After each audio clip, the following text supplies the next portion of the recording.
अंतरिक्ष के विशाल विस्तार में गुरुत्वाकर्षण ने धूल और गैस को एक साथ खींचकर युवा सौर मंडल का निर्माण किया। विशाल पदार्थ से सबसे पहले सूर्य का निर्माण हुआ, उसके बाद ग्रह बने। लेकिन घूमते हुए कणों का एक समुद्र हमारे आकाश का सबसे चमकीला तारा कैसे बन गया?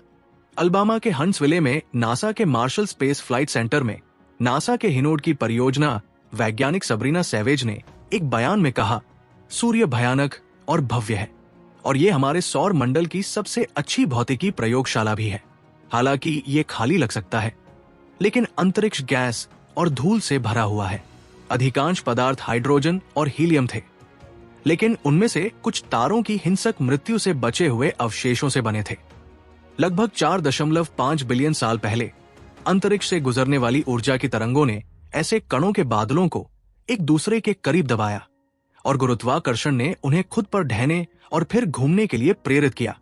सौर मंडल के निर्माण का पहला चरण, घूमने के कारण बादल एक पैनकेक की तरह एक डिस्क में चपटा हो गया।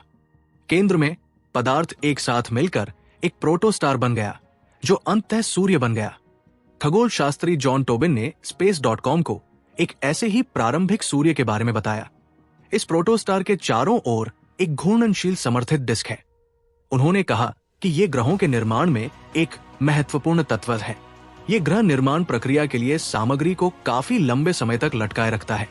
युवा प्रोटोस्टार हाइड्रोजन और हीलियम का एक गोला था जो अभी तक संलयन द्वारा संचालित नहीं था। करोड़ों वर्षों में अंदर के पदार्थ का तापमान और दबाव बढ़ गया, जिससे हाइड्रोजन का संलयन शुरू हो गया जो आज सूर्य को चलाता है। नासा के अनुसार हमारे सूर्य के आकार के एक तारे को पतन की शुरुआत से वयस्कता तक परिपक्व होने में लगभग 50 मिलियन वर्ष लगते हैं। हमारा सूर्य इस परिपक्व अवस्था में लगभग 10 बिलियन वर्षों तक रहेगा। सूर्य के निर्माण में वो सारा बादल नहीं समाया जिससे वो पैदा हुआ था। जो बचा था वो तारे की परिक्रमा करता रहा, जबकि ग्रह बचे हुए पदार्थ से बने। सूर्य एक औसत आकार का तारा है, न बहुत बड़ा और न बहुत छोटा।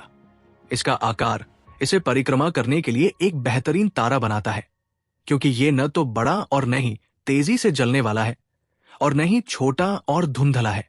अब से कई अरब साल बाद सूर्य के अंदर का हाइड्रोजन खत्म हो जाएगा और तारा पृथ्वी की कक्षा तक फैली त्रिज्या के साथ एक लाल विशालकाय में बदल जाएगा।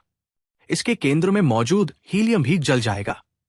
तारा कभी भी इतना गर्म नहीं होगा कि पीछे बची ऑक्सीजन और कार्बन को जला सके, इसलिए सूर्य बुझ जाएगा और एक सफेद बौना बन जाएगा। बेशक जब अरबों साल पहले सूर्य का जन्म हुआ था, तब इसका अध्ययन करने के लिए कोई मानव वैज्ञानिक मौजूद नहीं था।